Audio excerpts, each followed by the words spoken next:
नमस्कार। आप सबका फिर से एक बार स्वागत है। दिनकर जी की कृति संस्कृत के 4 अध्याय की चर्चा करते हुए हम आ गए हैं जाति प्रथा पर। जाति प्रथा का जन्म हुआ कैसे? ऋग्वेद में 3 वर्णों का उल्लेख है, लेकिन जब शूद्रों का आविर्भाव हुआ तब से वैदिक समाज 4 वर्णों का समाज माना जाने लगा।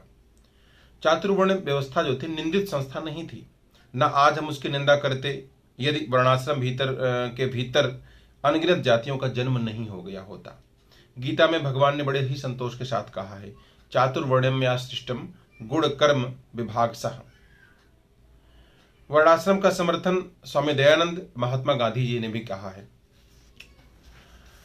तो इसमें जो कृष्ण भगवान बोलते हैं चातुर्वर्ण्यम सृष्टम गुण कर्म विभाग सह, तो कर्म का बंटवारा किया और गुणों के आधार पर, व्यक्ति का बंटवारा नहीं किया। चातुर्वर्ण्यम मया सृष्टम, 4 वर्णों की सृष्टि मैंने की, जात की नहीं वर्ण की। और आधार क्या था? गुण, और गुणों के आधार पर कर्म को बांटा। ठीक है, तो गांधी और दयानंद सरस्वती ने भी स्वीकार किया, इसको मान्यता दी, समर्थन किया। किंतु विलाप की बात इतनी ही है कि वर्णाश्रम के भीतर से अनेक जातियां निकल पड़ी और ऊंच नीच का भेद बेतहाशा बढ़ गया और मनुष्य केवल शूद्र ही नहीं, अंत्यज और अस्पृश्य माना जाने लगा। 3 शब्द हैं, शूद्र अलग है, अंत्यज अलग है और अस्पृश्य अलग है। आज हिंदू समाज का सबसे बड़ा अभिशाप यही जाति प्रथा ही है, और बड़े से बड़े लोग जाति प्रथा की वाणी से निंदा करने पर भी कर्म से उसकी अवहेलना नहीं कर सकते। हिंदू धर्म अपने अनुयायियों को चिंतन की पूरी छूट देता है, इनकी वाणी पर भी वह कोई अंकुश नहीं लगाता, किंतु आचरण की छूट देना उसके स्वभाव में है नहीं। हिंदुओं के यहाँ अपनी जात से बाहर विवाह संबंध करने के लिए आदमी में प्रायः उसी साहस की आवश्यकता होती है जिस साहस से लोग विधर्मियों के यहाँ विवाह करते हैं। अगर आपको एक ब्राह्मण या क्षत्रिय का जो बच्चा है, लड़की या लड़का, अगर वो किसी अन्य जात में विवाह करता है, हिंदू धर्म में ही, बहुत संघर्ष का सामना करना पड़ता है, मानो अलग धर्म में आप जा रहे हो। नगरों में ईसाई और मुसलमान के साथ सहभोज करने वाला हिंदू क्रांतिकारी भी जब गांव में जाता है तो वहां हिंदू हरिजनों के साथ बैठकर खाने का साहस नहीं कर पाता। बाहर भले दूसरे धर्म के लोगों के साथ बैठकर खाना खा ले, गांव में अपने धर्म की ही अन्य जातियों के लोग साथ नहीं बैठ सकता।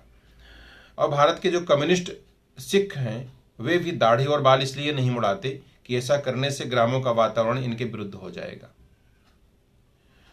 तो जाति की शाखाओं और प्रशाखाओं की वृद्धि अनुलोम और प्रतिलोम विवाहों के कारण हुई, यह सत्य है, किंतु आरंभ में जाति प्रथा की बात आर्यों को सूझी कैसे, यही समझ में नहीं आता है।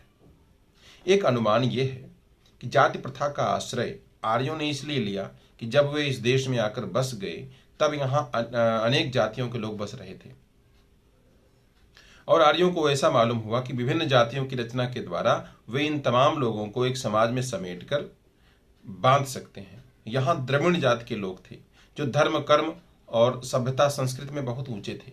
तब ऑस्ट्रिक और शायद निग्रो जाति के भी लोग थे जिनका अधिकांश जंगलों में या गांव के बाहर या उनके किनारों पर बसता था, और इन लोगों की सभ्यता भी अविकसित थी, और इन सबके ऊपर आर्य थे जो अपने को श्रेष्ठ समझते थे और जिन्हें अपनी संस्कृति और मेधा पर नाज था। फिर बहुत से ऐसे लोग भी रहे होंगे जो इन जातियों के बीच वैवाहिक मिश्रण से उत्पन्न हुए थे। इस प्रकार उन दिनों भारत में ऐसे लोगों की भरमार थी जिनमें से कुछ तो पूर्ण रूप से सभ्य और कुछ केवल अर्धसभ्य, कुछ धनी और कुछ गरीब थे। कुछ ऐसे थे जो ऊंची बातें समझ सकते थे और कुछ ऐसे जिन्हें ऊंची बातों से कोई सरोकार ही नहीं था। साथ ही इनमें से प्रत्येक जाति के पास अपनी कथा कहानियां, अपने देवी देवता, अपने रस्म रिवाज और अपने धर्म थे। इन्हीं नाना प्रकार के लोगों को एक समाज में बांधने का भारी काम आर्यों ने किया था, जिसे पूरा करने के लिए उन्होंने जाति प्रथा का आश्रय लिया। जातियों का जो रूप आज हम देखते हैं वो आरंभ में था नहीं, फिर भी आज हम जो कुछ देखते हैं उससे जो यह अंदाजा लगाना कठिन नहीं है कि जातियां सिर्फ पेशों या व्यवसाय पर ही नहीं बनी हैं, उनके भीतर सभ्यता और संस्कृति के अनेक स्तर भी छुपे हुए हैं। ऊंची जाति की संस्कृति ऊंची, नीची जाति की संस्कृति नीची होती है, क्योंकि ऊंची जाति के जो लोग हैं उनके पुरखे कुछ अधिक धनी थे, उन्हें पढ़ने लिखने महीन काम करने का मौका कुछ ज्यादा मिला था, इसलिए उनके खानदान में ऊंची संस्कृति की परंपरा चल पड़ी। इस प्रकार एक ही जाति में कुछ गोत्रों के लोग अपने को औरों से अधिक ऊंचा समझते हैं। अछूत जातियों की बात करें तो अछूत जातियों में भी कुछ लोग क्रमछूत, कुछ लोग ज्यादा अछूत समझे जाते हैं।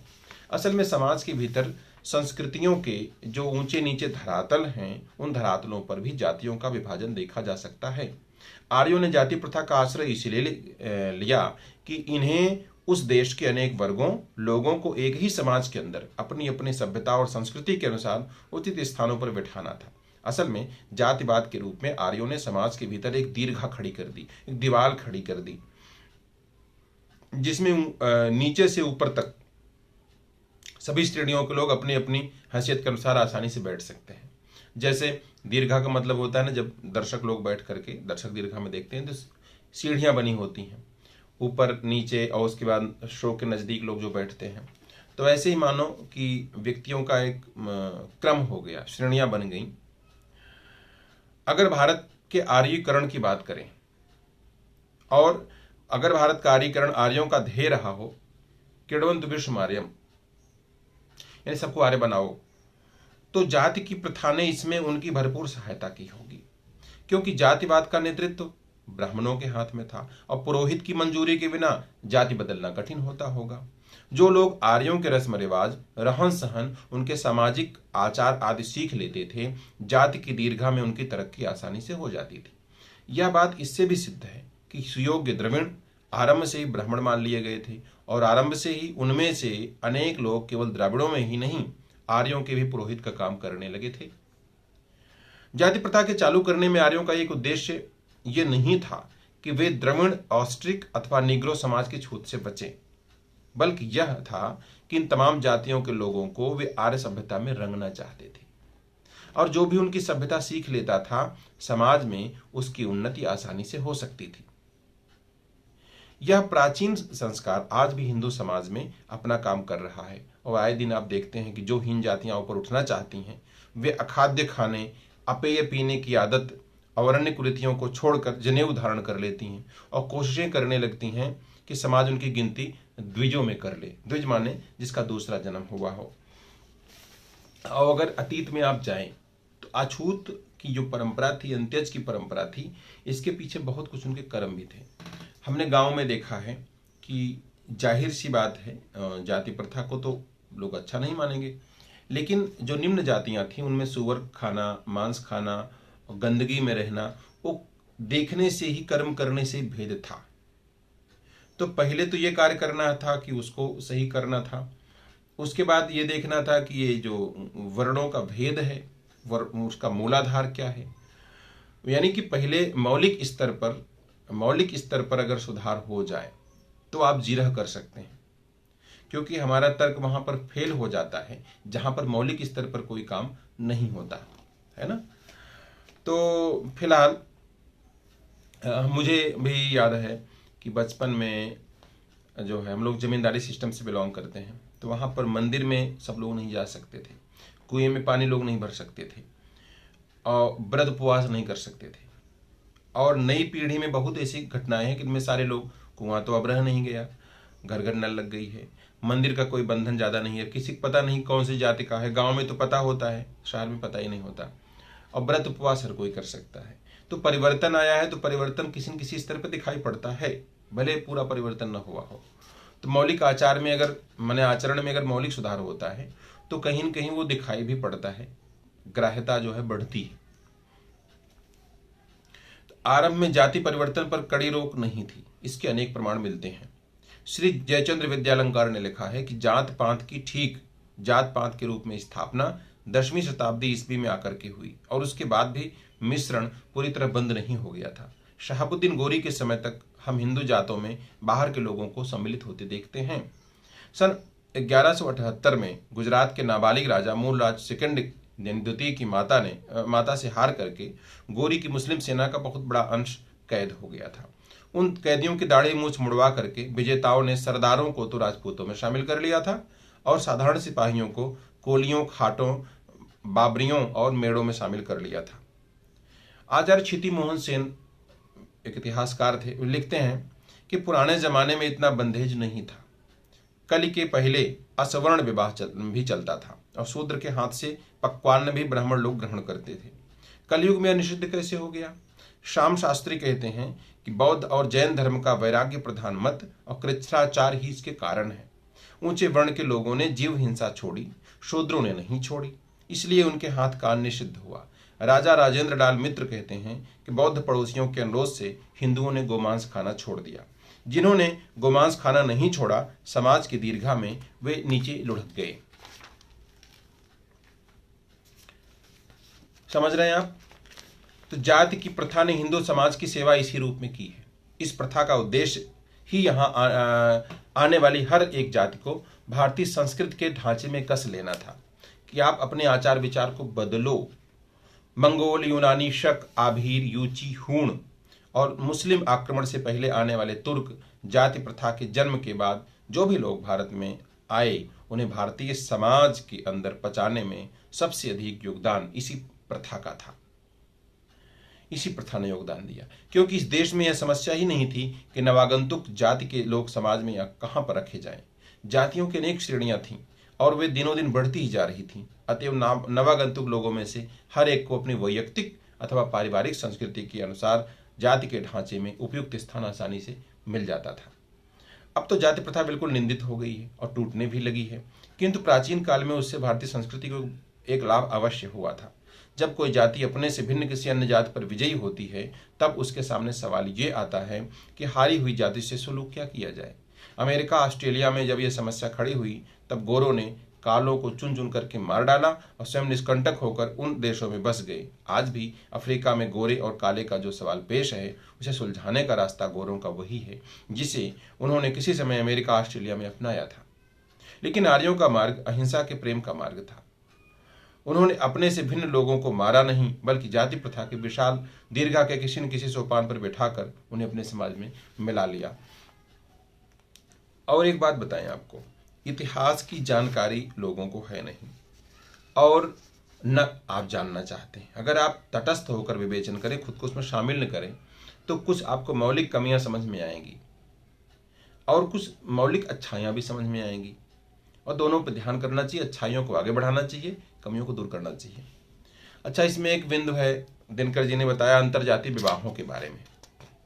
अंतरजातीय विवाह की बात सुनकर के आज का औसत हिंदू नाक भौं सिकोड़ने लगता है, किंतु प्राचीन काल में ऐसी बात नहीं थी।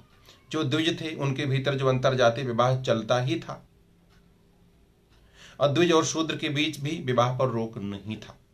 हाँ, ऐसे विवाहों से उत्पन्न संततियों को समाज में कुछ निम्न पद दिया जाता था, किंतु धर्मशास्त्र इन संतानों को समाज से बाहर नहीं समझते थे। अनुलोम और प्रतिलोम विवाहों से उत्पन्न होने वाले संतानों की जातियां क्या थीं, इस विषय में धर्मशास्त्र बराबर चिंतन करते रहे एवं समय समय पर निर्णय शास्त्रकारों ने दिए। उनसे भी जात की संख्या में बहुत वृद्धि हुई। उदाहरण के लिए धर्मशास्त्रों के अनुसार ब्राह्मण या क्षत्रिय पिता तथा शूद्र माता से उत्पन्न संतान नापित यानी नाई कहलाती है। द्विज पिता और शूद्र माता की संतान उग्र कहलाती है। वैश्य क्षत्रिय से उत्पन्न पिता और शूद्र वैश्य से उत्पन्न माता की संतान कर्ण होती है। शूद्र पिता और ब्राह्मण माता से उत्पन्न संतान शूनिक होती है, निषाद या ब्रात्य कहलाती है। महामहोपाध्याय श्री पीवी काणे ने अपने धर्मशास्त्रों का इतिहास नामक ग्रंथ में तथा शैलेंद्रनाथ सेनगुप्त ने पश्चिमी बंगाल की 1951 वाली जनगणना के रिपोर्ट में अनुलोम और प्रतिलोम विवाहों से उत्पन्न होने वाली जातियों का स्पष्ट वर्गीकरण किया है। श्री सेनगुप्त ने 209 जातियों की गणना की जो आर्येतर जातियां थीं और जिनका आर्य समाज में प्रवेश प्रतिलोम या अनुलोम विवाहों के द्वारा हुआ था। यह अवस्था ईसा पूर्व 500 या इससे इधर की है। यदि इस काल से और पीछे चले तो महाभारत के समय विवाहों में और भी उदारता बरती जाती थी एवं आर्येतर नारियां आर्यों के गृह में पूर्ण आदर का स्थान आसानी से प्राप्त कर लेती थीं। स्वयं कृष्ण द्वैपायन व्यास की जो माता थी सत्यवती या मत्स्यगंधा की कुक्षी से जो है उनका जन्म हुआ था। जो धीवर जाति की थी, मल्लाह जो मछली मारते हैं। भगवान कृष्ण की माता देवकी जो थी असुर वंश की थी, कंस की जो बहन थी। यद्यपि कृष्ण के पिता वसुदेव आर्य क्षत्रिय थे। भीम ने हिडिंबा नामक राक्षसी यानी आर्येतर जाति में विवाह किया था। अर्जुन का एक विवाह था उलूपी से हुआ था। उलूपी नाग कन्या थी। श्रुतस्रवा ऋषि के पुत्र सोमस्रवा नाग कन्या के गर्भ से उत्पन्न महातपस्वी, स्वाध्याय संपन्न और तपोवीर्य संभूत थे। जरत कारू ऋषि का विवाह जब कहीं नहीं हो सका तो नागराज वासुकी जो आर्येतर थे उन्होंने अपनी बहन का विवाह उनके साथ कर दिया था। इसी दंपति से पुत्र आस्तिक हुए, जिन्होंने जन्मेजय से अनुरोध किया था कि वे नागों का नाश न करें। नाग जाति की कन्याएं बहुत रूपवती हुआ करती थीं और बहुधा आर्य उनसे प्रसन्नतापूर्वक विवाह कर लिया करते थे। आर्य समाज में नागों से विवाह की प्रथा इतनी अधिक प्रचलित हो गई। अरे नाग ऐसे सांप वाले नहीं होते थे, नाग एक अलग कल्चर हुआ करती थी, संस्कृति, जिसे आप जाति यहां लिखते हैं। आर्य समाज में नागों से विवाह की प्रथा इतनी ज्यादा प्रचलित हो गई कि ऐसे विवाहों से उत्पन्न संतान अनायास पिता की जाति में मान ली जाती थी। जरत्कारु ऋषि के समान मंदपाल ऋषि ने भी अन्यत्र विवाह की संभावना न देखकर एक तिर्यक कन्या यानी आर्येतर से विवाह किया था, जिसकी कुक्षी से यानी कोख से 4 पुत्र जन्मे और चारों ब्रह्मवेत्ता हुए। और तो और जिस वीर के नाम पर हमारा देश भारत कहलाता है, दुष्यंत का वह यशस्वी पुत्र भरत भी किसी आर्य कन्या की नहीं बल्कि अप्सरा मेनका की बेटी शकुंतला की कोख से पैदा हुआ था। और भगवान बुद्ध के विषय में यह अनुमान है कि उनके वंश में भी आर्य और मंगोल रक्त का मिश्रण था। इसी तरह प्रसिद्ध क्षत्रिय राजा उदयन की एक रानी कुरु ब्राह्मण की बेटी थी। स्वयं भगवान रामचंद्र की 2 माताएं थी, कौशल्या और कैकेयी, जो राजवंश की कन्याएं थीं, किंतु सुमित्रा का जन्म ब्राह्मण पिता और कर्णी माता के संयोग से हुआ था। कर्णी जाति आर्यवृत्त से बाहर थी। मनुस्मृति में उनकी गणना झल्लमल्ल आदि जातियों के साथ ब्रात्य क्षत्रियों में की गई है और रामायण में स्पष्ट उल्लेख है, सुमित्रा वामदेवस्य बभूव कर्णी सुता, और यानी निम्न कोट की जाति मानी जाती थी। फिर भी महिलाएं ग्राह्य थीं, विवाह करने के बाद उन्हें सम्मानजनक स्थान मिलता था। नारी को रत्न माना जाता था और रत्नों का संचय कुठौर से भी करना। परत अपावन ठौर में कंचन तजत न कोई। गलत स्थानों पर भी, निम्न कोटि के स्थान पर भी अगर सोना मिलता है आप ले लेते हैं। ऐसे ही नारी को रत्न माना जाता था। ये कहा जाता था कि नारी जो है कहीं अगर निम्न कुल में भी पैदा हुई है तो उसे आप ग्रहण कर लो। तो आर्यों के यहाँ सत्कर्म माना जाता था उसको। वेदों की कई ऋचाएं नारियों की रचनाएं हैं। फिर भी यह कैसे हुआ कि नारी और शूद्र को वेद पढ़ने का अधिकार नहीं था? पूरा अकल्पेश नारी नाम बंदिरा निश्चित, पहले था उनको अधिकार। तो इस संबंध में आचार्य क्षिति मोहन सेन कहते हैं कि जब आर्य लोग इस देश में आए होंगे तब स्वभावतः ही उनके साथ स्त्रियों की संख्या कम रही होगी, इसलिए आर्येतर जाति की कन्या ग्रहण करने में उन्हें आपत्ति नहीं रही होगी। अन्य में इन आर्येतर जाति की स्त्रियों की संख्या ही अधिक हो उठी होगी और इनकी प्रवृत्ति मैंने अंत में बाद में जो है इनकी संख्या जो है बढ़ गई होगी, तो उनकी प्रवृत्ति भी पतिकुल के यज्ञ यागादि की अपेक्षा पितृकुल की पूजा पद्धति की ओर अधिक रही होगी, इसलिए वह स्वयं भी शायद यज्ञादि कृत्यों में विशेष उत्साहशील नहीं रही होंगी।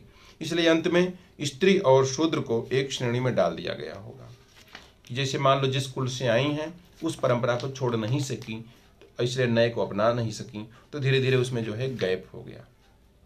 आर्यों को अपने रक्त की पवित्रता को बनाए रखने का ध्यान अवश्य था, किंतु रक्त की पवित्रता बची नहीं। अंतरजातीय विवाहों के द्वारा आर्य और आर्येतर रक्त का काफी सम्मिश्रण हुआ और इसी सम्मिश्रण के फलस्वरूप आर्यों और द्रविड़ों का वांशिक भेद निःशेष हो गया। नारियां सर्वत्र संस्कृति की पालिका समझी जाती हैं। भारत में उन्होंने सांस्कृतिक समन्वय को भी संभव बना दिया था।